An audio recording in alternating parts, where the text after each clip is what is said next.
Welcome to another episode of the Contagious Culture podcast. I'm your host, Kyle King, and the goal of this podcast is to help you create an ecosystem of academic excellence. If you are a leader, an educator, or a stakeholder of an educational institution, this podcast episode is for you. One of the questions that we received this week is, Kyle, what are the biggest challenges that we experience on why we're experiencing fundraising challenges? How do we get resources? How do we fundraise? And I'm not talking about fun runs. I'm not talking about your local PTAs. And those things are amazing. And in some schools with some demographics, in some areas, the PTA does an amazing job with mobilizing resources in the community. Now, I'm also not talking about just getting resources for teacher luncheons or backpacks for student supplies. I'm more so thinking about expanding schools. I'm thinking about teacher endowments. I'm thinking about scholarship opportunities for students. I'm thinking about a new gymnasium. I'm thinking about additional buses.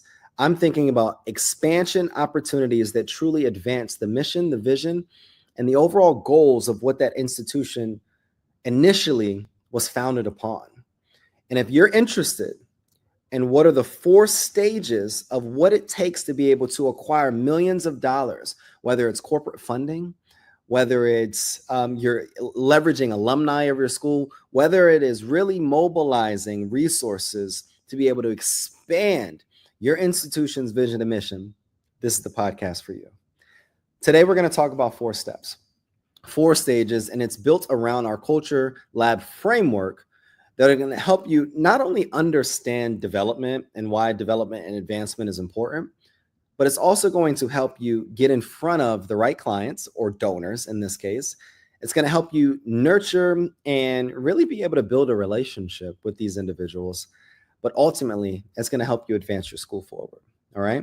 So I want you to take out a pen, take out a pencil, comment below if you have any additional questions, and let's get to it. Now, when we think about development as a whole, the first step is activating your development team.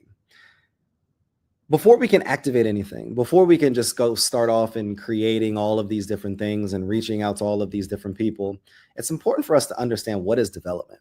And in anything, I believe definitions are important for us to be able to set purpose. Development from a school standpoint, to me, is to be able to advance the school forward to contribute best to its mission.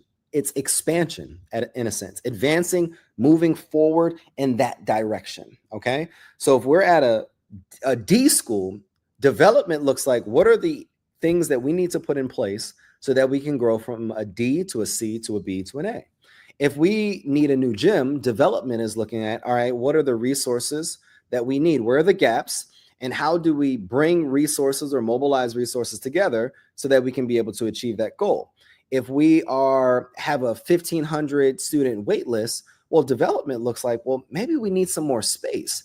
If we are seeing a high level of attrition of staff or low retention of students, then development or advancement looks like, where are the holes and what are the things, the systems, the processes, or even integrating the who's, the people that we need to be able to infuse in our system so that we can be able to move our goal or move the goalposts forward. All right. So that's what I think of when I see development. When we talk about school development teams, like how do I advance or how do I move or how do I grow or expand this institution forward? All right. So when we think about development, the first thing is defining anything. All right. And now that we have an understanding, the second step, in my opinion, under like 1A or 1B, is really assessing what our school culture and the pit holes and the potholes look like. All right.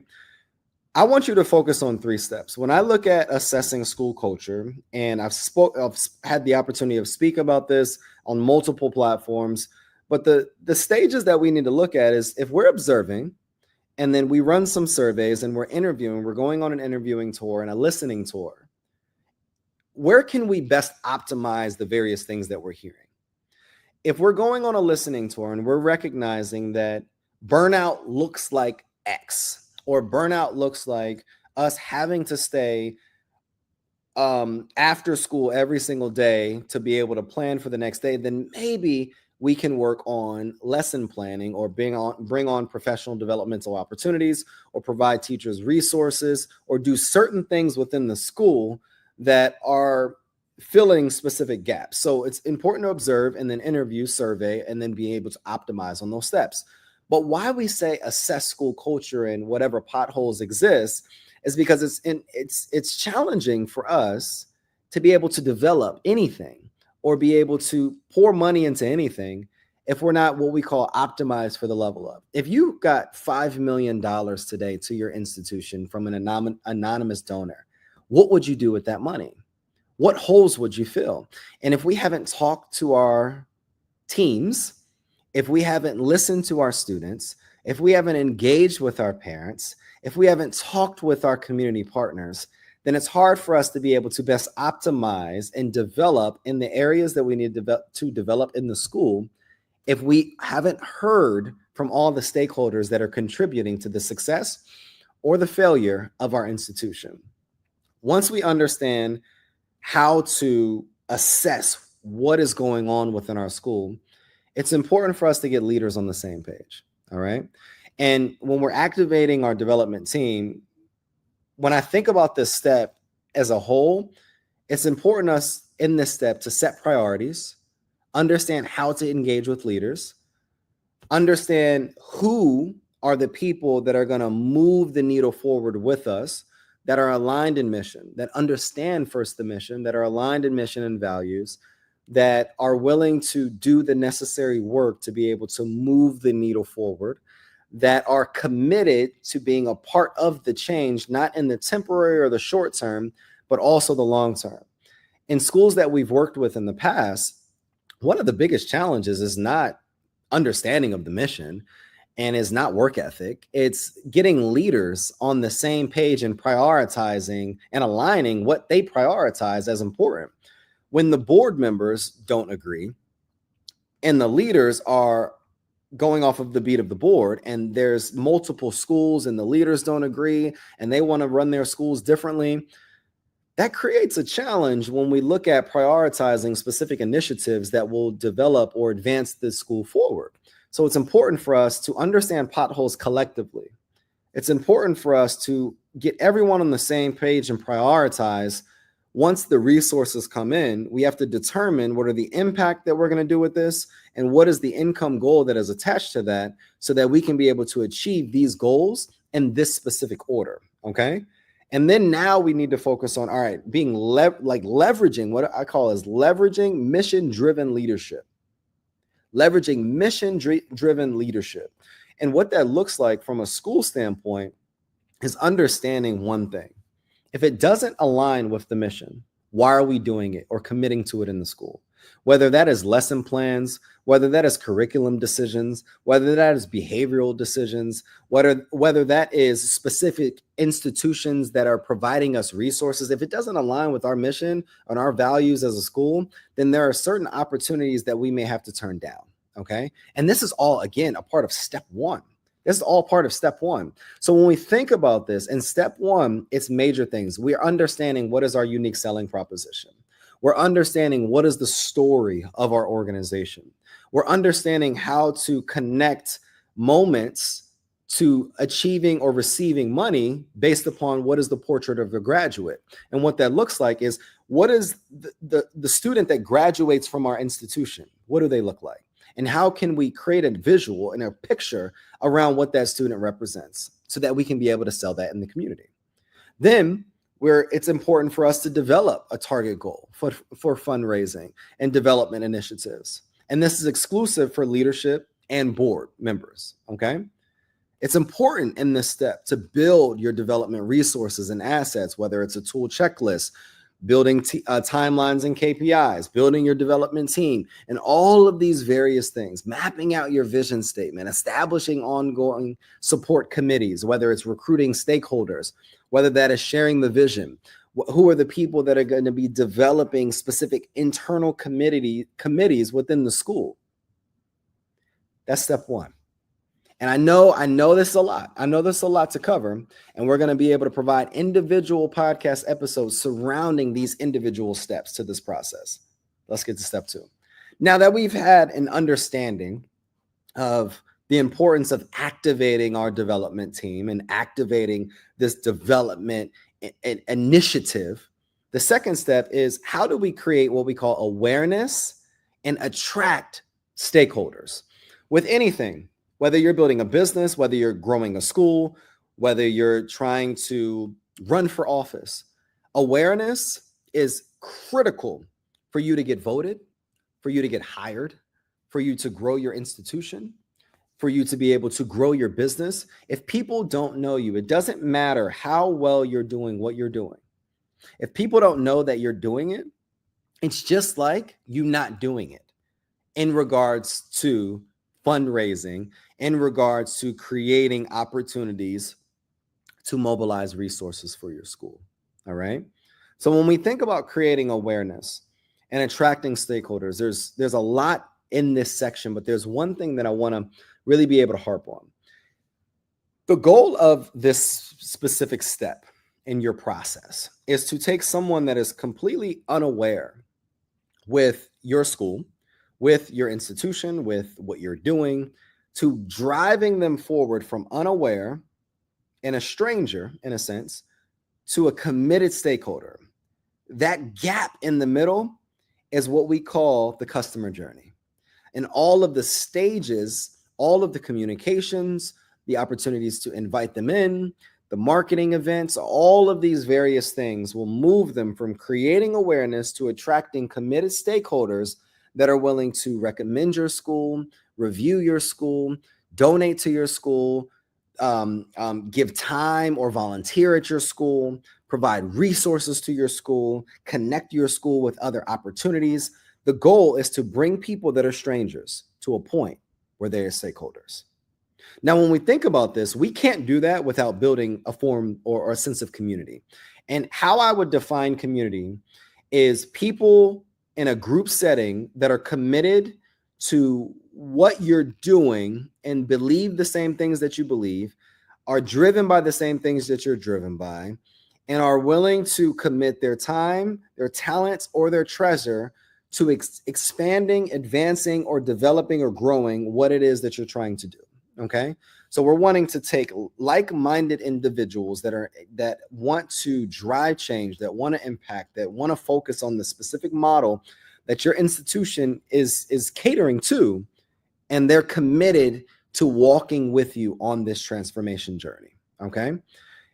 It's important for us to build community, because in community, we will find partnerships, we will develop relationships, and in relationships will allow us to be able to drive results that ultimately will lead to us being able to receive the resources that we need to be able to grow our institution. Now, in this step as well, when we're looking at awareness, there are certain tools that we need, and what we call these tools are traffic sources. So whether you're posting on LinkedIn, whether you're creating content through the platform Canva, whether you are leveraging platforms like Typeform or even Google Forms to communicate or interview your specific target audience, to understand what they need to do, whether it's a database that you're using like Donor Choose to be able to understand who are the donors and where are the dollars going to in your specific market for these specific causes. Then once we have all this information, what do we do with it? Now it's time for us to create content.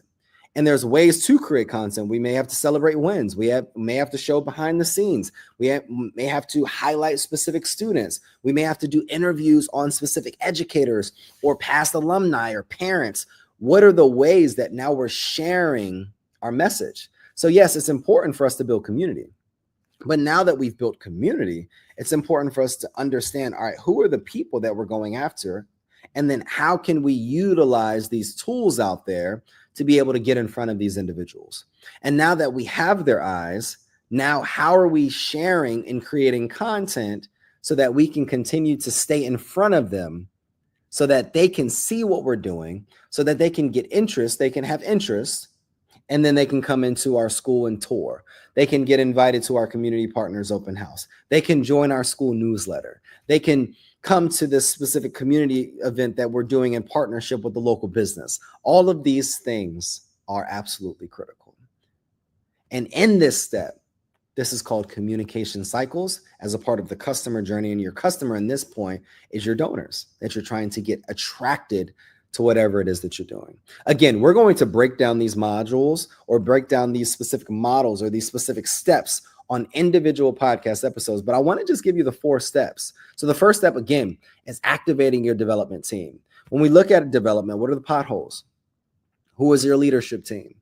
Getting everybody in alignment, understanding the portrait of the graduate, and then understanding the goals that we're trying to achieve together. Creating awareness. What does awareness look like? How are we building community? Who is our specific target person that we're looking for? How are we identifying them? How are we attracting them? How are we communicating with them, creating content? And then how are we focusing on a customer journey that is absolutely exceptional? Once we understand those first 2 steps, it's important for us to understand step 3, and that's creating the value ask. Creating the value ask. One of the biggest things that I've realized is that this may be the hardest step of the process. And comment questions below. Reach out if you have any specific questions about anything that we've said thus far. But creating a strong ask, such as, I'm going to give you an example. You may be having a conversation with an individual and you may be getting to the point where you've built a relationship. You understand, hey, John, I understand that your kids are going to college. Tell me about your kids. What are some of the things that your kids love doing? What are some of the things that you guys did as a family when they, before they got to college? What are your thoughts on the current administration and some of the things that, are happening within our economy? Okay. When you think about giving, how do you approach giving? Okay. Well, would you consider being a monthly donor to our institution? And then they would say, well, what does that look like? And then you have a strong ask. And then let's say they say no. Most times they won't. There will be something else that they communicate and they offer an opportunity to have a conversation. But let's say they say no. I wouldn't consider that. Well, John, what would you consider? Now, why we have more so of conversational ask is because it reduces the pressure on both parties. It reduces this sense of being uncomfortable, but it also puts it back in their hand so that they can be able to understand, so that we can be able to understand what is it that they need, what is it that they care about, where are they in their process, and then it gives them the opportunity to say no, so that we can be able to offer potential objections. When you look at creating the value ask, you have to do 3 things. You have to be confident, you have to be competent, and you have to have character. Yes, you have to ask for money confidently, because you have to understand that I'm not asking for your money. For me, I'm asking for resources to transform students. I'm asking for resources to provide opportunities for children. I'm asking for resources to develop the next generation of future business or STEM leaders in the country. I'm asking for opportunities to engage with students to be able to mobilize resources so that we can build communities, so that we can be able to contribute to upward mobility in our town. So when you disconnect yourself from the ask and you make it about the purpose of why you're asking, you become a lot more confident and prepared in being able to really be able to stand in front of an individual and ask them for resources that they already are allocating maybe in a place, and they can be allocating that towards you all. Now, when we look at this step, we're also talking about value stacking and understanding how do you position the ask, and all of these steps are important under creating the value ask.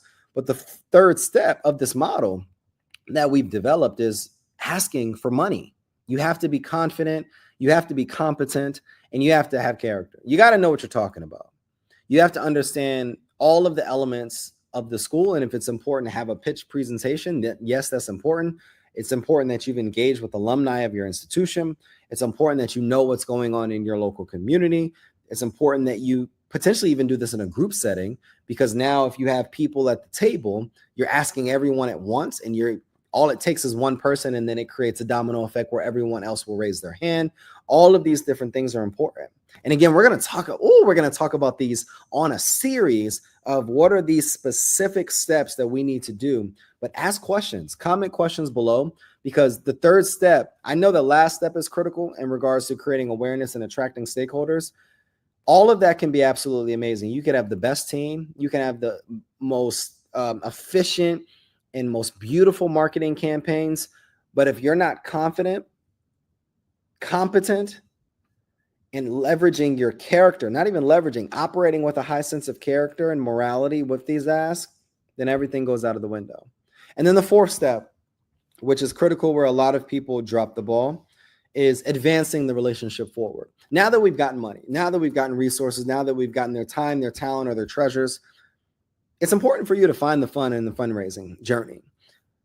It's important for you to continue to nurture these relationships and leverage human capital so that you can expand your specific initiatives. It's important to have a follow-up communication cadence. It's important for you to have mutually beneficial relationships, whether it's sending thank you notes, whether it's inviting them to future events, whether it's offering them a board seat, whether it's offering them to speak at a specific event that you have, whatever it is, you're looking at how to infuse who they are, what they're doing, and how do we move this relationship forward so that it's not just a one-off ask.